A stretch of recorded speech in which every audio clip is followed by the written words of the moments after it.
Bande konangai. Pour commencer, soko moni kozara mutmo kozara émotionné kokarota biloka choc te bloa pas cité kota vidéo ote s'il vous plaît.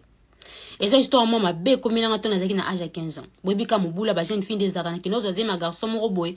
Pas biso pe tellement précieux les makasi bazo garçon ba tinda yake nangola.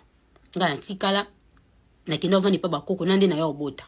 Parce que on a boti na oyeba te na bokola moi na auto na zonga classe parce que nazaki vraiment na besoin de diplôme d'état. Ndena ke notika mwana na ngana orphelinat.